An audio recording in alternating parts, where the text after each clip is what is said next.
If you're thinking about selling your home this year, you need to hear this before you do anything. Just because you can sell doesn't mean you should sell. Now, I'm not saying this to be dramatic. I'm saying it because some homeowners make a decision that felt right in the moment and then later realize, okay, maybe I didn't think that all the way through. So today we want to share the top reasons you should not sell your Dallas home right now. And honestly, we think the last one is the best reason, so stick around.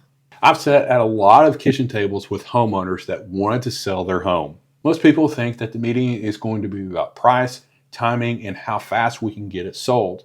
But sometimes, once we really talk through what's going on in their life, work, finances, stress, family, I end up saying, I don't think selling right now really fits in with what you're telling me you truly want or need.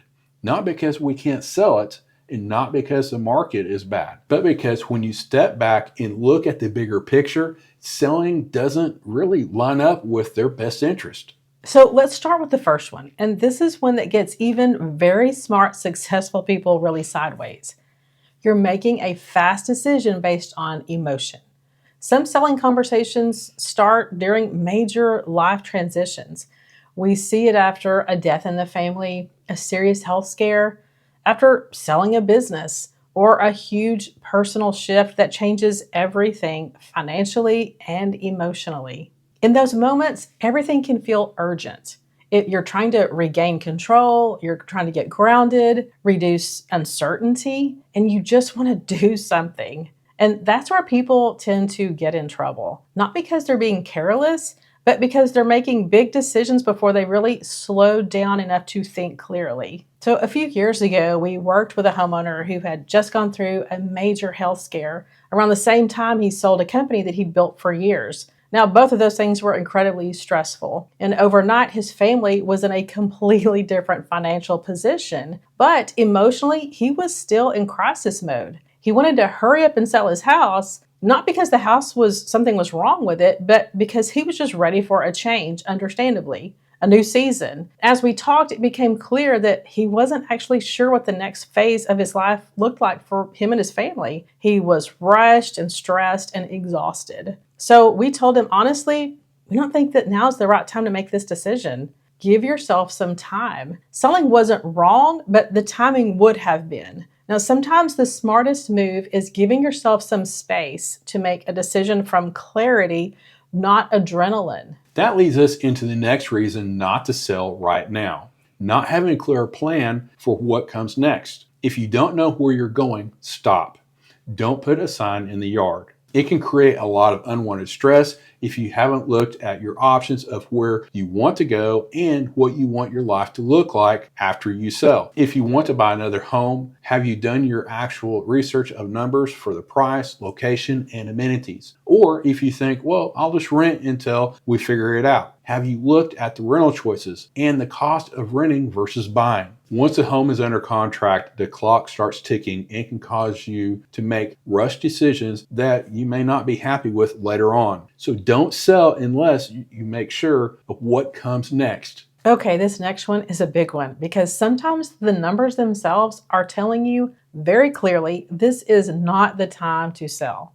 One of the most common reasons we advise people not to sell is pretty simple. When you run the numbers the right way, selling just doesn't make financial sense. And I don't mean looking at what the house might sell for. I mean actually running a net sheet, walking through what you would truly walk away with after everything is accounted for. That includes potential capital gains, especially if you haven't owned the home very long. Here in Texas, you have to own the home and live in it for at least 2 years, or else you're subject to taxes on the amount that you make. When you see the real bottom line, the picture can change pretty fast. We actually worked with a client who was thinking about selling, but had not owned their home for a full 2 years. They were already finding new homes that they were falling in love with. But once we ran the full numbers, the selling costs, the taxes, what they'd actually net, it became clear they wouldn't recoup what they had in the home. And the key thing here was this: they didn't have to sell. So once they saw the math pretty clearly, the decision was really easy. They kept the house and avoided a loss that would have been completely unnecessary. Now, unfortunately, we know agents,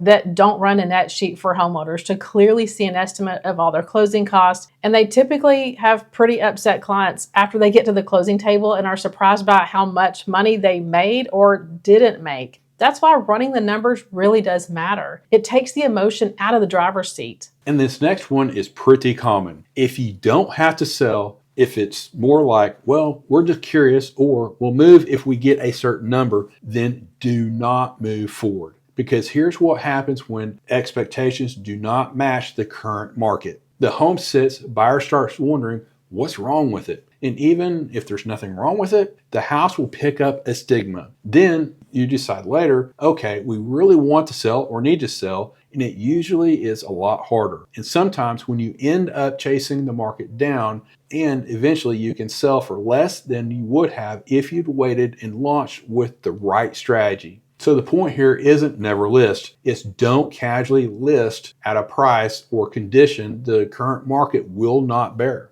This one is an option a lot of people never even think about. Sometimes the best move isn't selling at all. Sometimes it's keeping your current home as an investment property if it fits. Now, not every home makes a good rental, and not everyone wants to be a landlord, but a lot of people dismiss it immediately because they're thinking, I don't want late night calls about toilets, which is totally fair. But this is where a great property management company can really make all the difference. A good manager handles the tenant calls, maintenance coordination, the paperwork, the whole thing. You're not running a part-time job, you're owning an asset. And for the right home, keeping it can be a part of a bigger strategy, building long-term equity, future cash flow, and generational wealth. It's not right for everyone, but it's at least worth running the numbers and asking the question. We recently helped a family buy a larger home that fit their current lifestyle and their growing family better. And instead of selling their previous home, we suggested that they look at keeping it as a rental. It was in a great area, strong schools, high renter demand,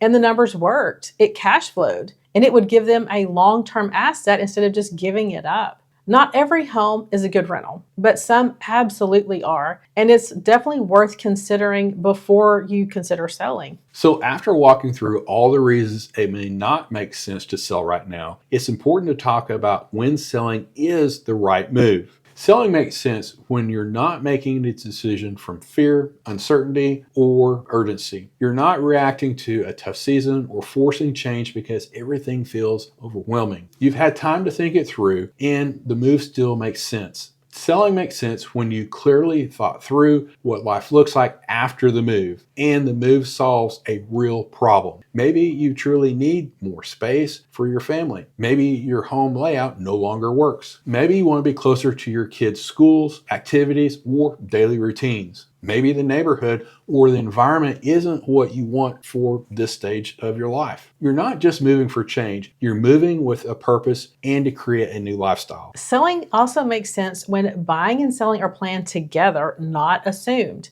You understand how the timing works and what needs to happen first, what the backup plan is if things don't line up perfectly with what you thought. You're not relying on everything going right just to make the move work. Selling makes sense when you've run the numbers and you're comfortable with what they show. You know what you'll actually net, you understand any tax impact, and you've looked at the long-term effect of the move, not just the excitement of that new house. And selling makes sense when you actually need to sell, not because you feel pressure, not because someone told you it's a good market, you need to cash out, and not because you feel like you should do something, but because the move clearly improves your family's day-to-day life and supports where you're headed. When those things line up, selling can be a great move. When they don't, waiting is not a missed opportunity. It's often the smarter decision. Our goal isn't to talk you out of selling or talk you into it. It's to help you make a decision you're still confident with years to come from now.